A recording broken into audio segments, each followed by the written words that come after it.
Now, this might come as a surprise to you, but the 1999 remake of House on Haunted Hill is my favorite movie of all time. I know it's not the best movie out there, and it has its flaws, but imagine you're 12 years old. You go to the theaters with your dad, it's the Halloween season, and there's a chill in the air. You got a big bucket of popcorn, and you're all ready to watch the movie. And then, something like this pops out to scare the crap out of you. It leaves an impression.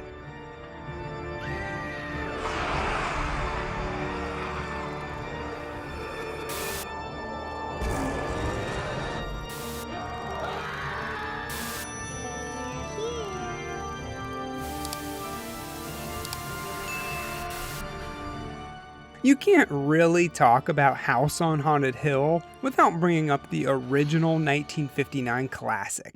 So humor me for a minute while I go over some of my favorite scenes. First off, the mood is set with Vincent Price's head talking about a party he and his wife are hosting. A haunted house party. You can't go wrong with a floating Vincent Price head. 5 strangers, all with the same goal. Stay one night in the House on Haunted Hill. If they survive until morning, the millionaire Frederick Lauren, played by Price, will give them a check for $10,000. That's the main gist of the story, but I have to point out one character, Watson Pritchard. The ghosts are moving tonight, restless, hungry.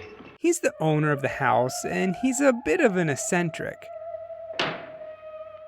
While showing everyone around, he warns the guests of all the death that's happened in the house. He does seem a bit crazy, but I like him. Only the ghosts in this house are glad we're here. Another important scene is when the Laurens fight in their bedroom. They talk nonchalant about killing each other, and Annabelle doesn't try to hide the fact that she's only with him for his money. Are you ready, dear? Yes, damn you. Would you adore me as much if I were poor? This scene is weirdly elegant and smooth. Yes. Most domestic fights put on screen involve a lot of yelling and maybe a scene where they throw a lamp or something, but that's not Vincent Price. Always a class act. The rest of the movie goes on as you would expect. There's some creepy caretakers that serve as a funny jump scare. Annabelle fakes her own death, and all the guests aren't really sure what's going on.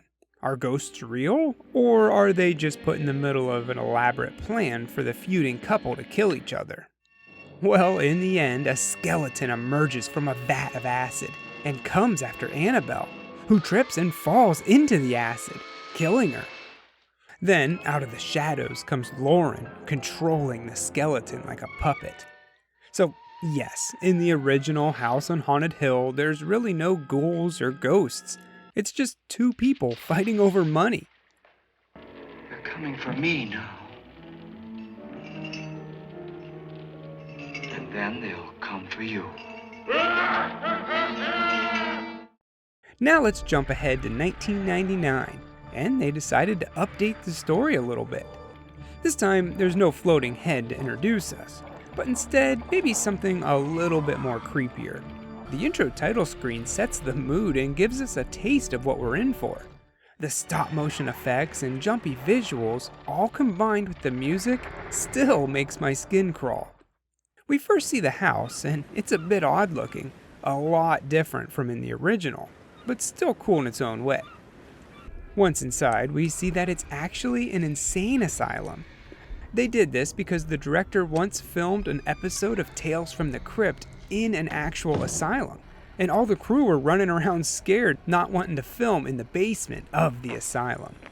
That's one thing I really like with the remake. The set design. Everything's all old and run down with paint chipping away.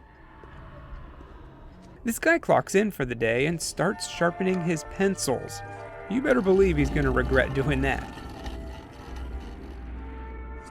Elsewhere in the asylum, we see the head doctor, Vandekut, played by Jeffrey Combs. He's in the middle of one of his unusual treatments when they notice all the patients got out. They go on the attack and start taking out all of the hospital staff. See, I told you he'd regret sharpening those pencils. That part haunted me for weeks. Eventually, Vand gets forced to put the place in lockdown after a fire breaks out. This is an insane opener with a bunch of not safe for work stuff going on that I can only imagine my dad was in the theater thinking, "Oh crap, I probably shouldn't have brought my 12-year-old to see this." But don't worry, it's okay, Dad. I'm glad you did. Sometime later, we see a story being told about the tragedy, and we learn that all but 5 people perished in the flames. Watching this program is Evelyn Price, played by Famke Janssen, and this is the movie that made me have a schoolboy crush on her. Anyway, she decides that this is the hospital where she wants to have her birthday party. A little weird, but okay. She calls up her husband so he can rent the place out, and here we meet Stephen Price, played by Jeffrey Rush, who kinda, sorta, in the right light, looks like Vincent Price. They did a good job casting him. Anyway, we get to see how he makes his money. He owns theme parks, and he's here for the grand opening of his new ride, the Terror Incognita. Terror Incognita. Please exit the elevator. Which is actually the Incredible Hulk roller coaster in Universal Studios.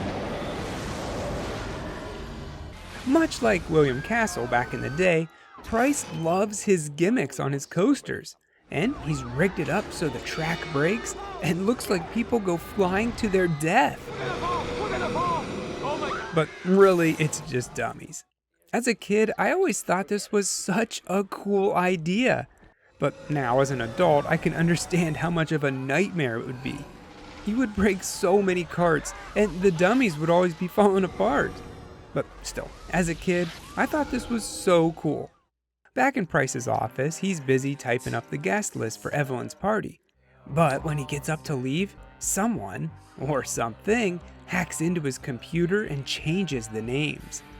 This idea is kinda silly, and we'll address it in the end, but at the time, the idea of hacking a computer like this and taking over wasn't really a thing. So this was just as paranormal as a ghost. Everyone arrives, and it has the same idea as the original movie. 5 guests must stay the entire night. But this time, instead of $10,000, it's $1 million. That's quite the difference. Even adjusted for 1999 inflation, $10,000 would be around 60 grand. I'd stay the night for a cool $1 million. All the guests meet up, and to my surprise, Watson Pritchett is amongst them, played by Chris Kattan. He actually does a really good job, but I can only see him as the dude from Night at the Roxbury.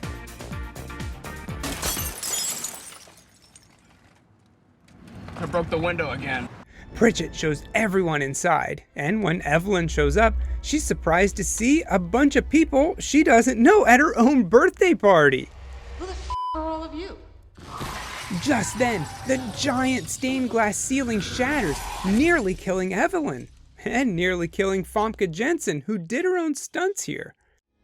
Price makes his grand appearance, and his wife thinks that he rigged the glass to kill her. Not me, Tulip.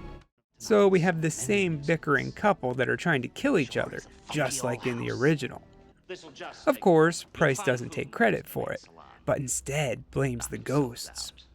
The Prices talk in private, remaking the scene that I talked about earlier, and it's done quite well. No one can pull this off like Vincent Price, but here it's still quite effective at showing the hate these two have for each other. You're hurting me. I know. We also see someone else, a guy planted by Price to set off booby traps in the house, presumably to kill his wife, and in the end make it look like an accident. Price rejoins his guests and tells them the rules of the game.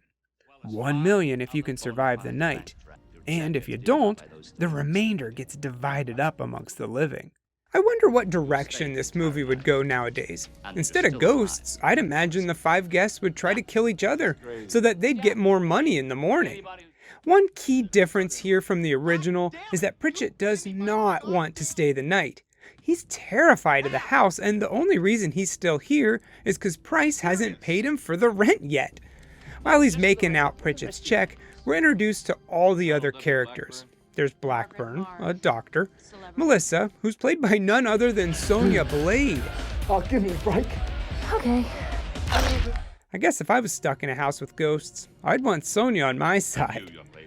Eddie Baker, a former pro baseball player, and Jennifer Jensen, a vice president of some production company, but she's not who she says she is. More on that later. All these people don't know it yet, but they're connected from an event in the past.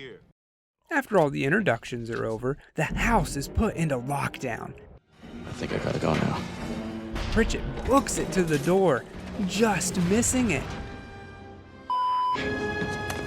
And now he knows it's over. They're all dead. No going back now. The ghosts are gonna kill them all. Or maybe not. Price introduces a little twist for the evening. Everyone gets guns. Why you would need a gun to fight a ghost, I don't really know, but hey, everyone gets one. Price steps away for a minute, and I have to mention a very quotable line here. Just taking a leak, if it's okay with you.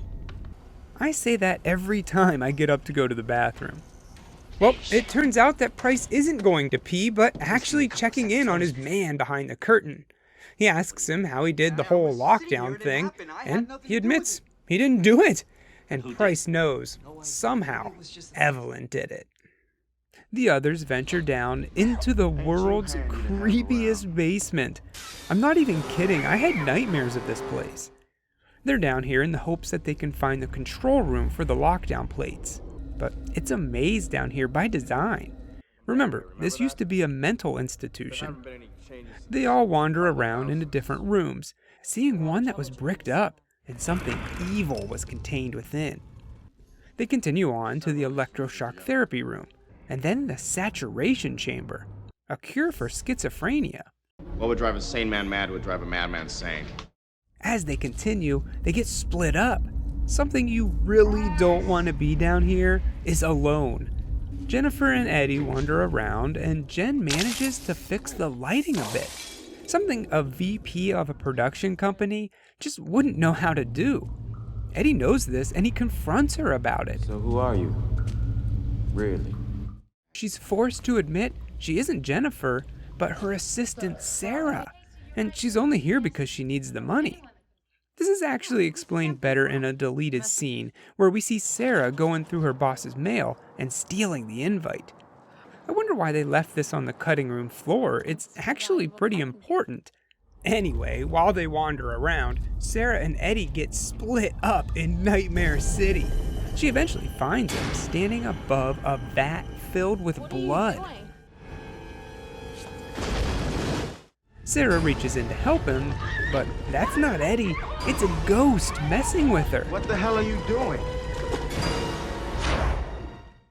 And later on, Pritchett warns him, that's nothing. Just wait until the real evil's let out. Meanwhile, Melissa's downstairs filming to get some footage that she hopes will make her famous one day. And, well, spoiler alert, it won't. There is this neat effect here when she's looking through the camera. She can see Vandekit and his staff working on a patient, but in real life, they're not there. It's made even more creepy when the ghosts look up right at her. Well, she's dead. The others find her camera and a giant blood trail that goes all the way into the house. They watch her footage, and Evelyn thinks that Price is still staging all this. And who knows, maybe he is. Price goes to check in on his guy, and I can confidently say he wasn't the one behind this. But on the monitor, Price sees Vandekit walking, very creepily might I add, around Evelyn's room. They all continue to look for a way out, everyone at this point just wanting to leave and give up on the $1 million. While downstairs, the lights flicker, and Pritchett knows someone's in the electroshock therapy room. It turns out to be Evelyn. Dr. Blackburn inspects her, and sure enough, he says she's dead. She's not dead. We just gotta get her heart pumping again. Even though Price and her fought all the time, he obviously cared for her. He asks the group about the guy he saw on the monitor. Well, Pritchett knows exactly who he is. Vandekit. But Price doesn't buy it. He thinks that he was working with one of them to try to pocket several $1,000,000. A firefight breaks out, with Price eventually losing. They lock him up in the saturation chamber, and Blackburn flips the switch. We get to see exactly how it works. Remember, what would make a sane man mad would make a madman sane. You better believe this is going to be freaky.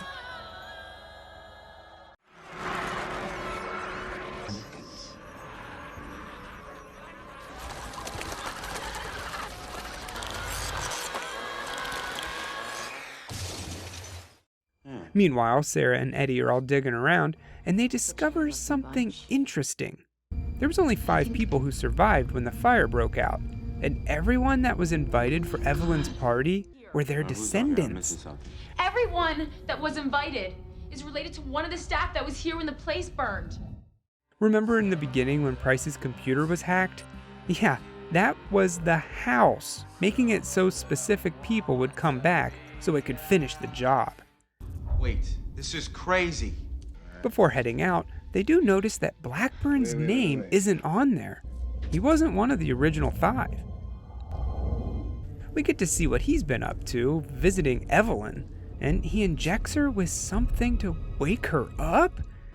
It turns out that they've been working together to fool everyone to try to get him to turn on Price, which honestly seems to be working. Soon, one of them will shoot and kill Steven, all a part of their plan. But things aren't happening fast enough for good old Evelyn. She needs someone to turn on him right now. What she needs is another body, with Steven's bloody hands all over it. So she kills Blackburn and locks him in the chamber where we last saw Price. That's all the evidence Sarah needs, and when she finds Price covered in blood, she shoots him square in the chest, empties the clip. The others come in just in time to see what she did, and once they're out of sight, Evelyn comes in. She gives her dead husband a speech, only to find out that, nope, he's not dead at all. He was wearing a bulletproof vest the whole time. Luckily, Sarah shot him in the chest and not the head. They fight back and forth for a while. Evelyn in big trouble now. Everyone thinks she's dead. If Price was to kill her now, no one would blame him. Eventually, he smashes her through the wall we saw earlier, the one that was bricked up, releasing the evil within. At first, it looks like a bunch of ants crawling around, until it takes form and grabs Evelyn into it, where she dies. I get it, CGI probably wasn't the best choice here, but hey, what are you gonna do? Next, the amalgamation moves on to Steven, and we can see that it's a combination of everyone who's died in the house. He takes off running, trying to warn the others, who were pretty surprised to hear that Price is alive. Oh my god. Pritchett opens the door, only to get sucked into the evil. They all run, trying to escape, learning all too late that Pritchett was right. The house is alive. Price finally grows a brain and figures out that the pulleys for the lockdown plates would have to be in the attic, not the basement. So he runs up there, and out of a fit of anger, he sees daylight again. He yells to the others to run up there so they too can make their escape. The monster's coming for him, and Price actually sacrifices himself to save Sarah. With the entity starting to cut the ropes on the pulleys holding up the heavy plates. Sarah manages to escape, but Eddie doesn't make it. It looks like it's all over, but then he reveals something very important. I had nothing to do with this! I was adopted! The ghost of Pritchett opens the window, and Eddie escapes as the evil blob is whisked away. The 2 survivors, Eddie and Sarah, weren't actually related to the original 5 who survived, because Sarah took the place of Jennifer, and, well, Eddie was adopted. They look down, and stuck under the plate are the checks Price wrote out for $1 million each. The only problem now is, how are they gonna get down? I used to watch this movie a lot as I was falling asleep. Don't ask me why, I don't know, I just did. I never made it too far before drifting off. But one night, I woke up to the TV playing this after the credits. Yeah, it took me a while to fall back to sleep after that one. Now, I understand House on Haunted Hill isn't for everyone, and I'm definitely looking at this through rose-tinted glasses. I get that it's not perfect, the CGI is dated, the story can be a little confusing because they left important scenes out, and there are some pretty cheesy moments. What do you think you're doing, mister? But I still can't help myself from watching this movie at least a couple times a year. As different as the two films are, the remake is somewhat faithful to the original in many ways. They both have tiny coffins with guns in them for each guest, and they both have a cheating spouse. I like that. Remakes should update the original story, add its own twists, and then borrow from the original source. Vincent Price died in 1993, so he never got a chance to see the remake, but if he did, I'd imagined he would have hated it. Even though the co-producer, Terry Castle, is William Castle's daughter, the 1999 version of the film is extremely different from the original, and it's definitely a product of its time. Even I have to admit it kind of falls apart at the end. However, the beginning is great. The set design in the basement of the house is perfect, and it makes you feel like you're exploring this place with them. It's kind of like a modern day Urbex YouTube video, but way more creepy. There's never a quiet moment while they're wandering around down there either. There's always some creepy sound or some poor soul moaning, and the organ music is a nice touch too. House on Haunted Hill certainly left an impression on me, and even after watching it for the bazillionth time, I still love it. However, if it's not for you, I understand.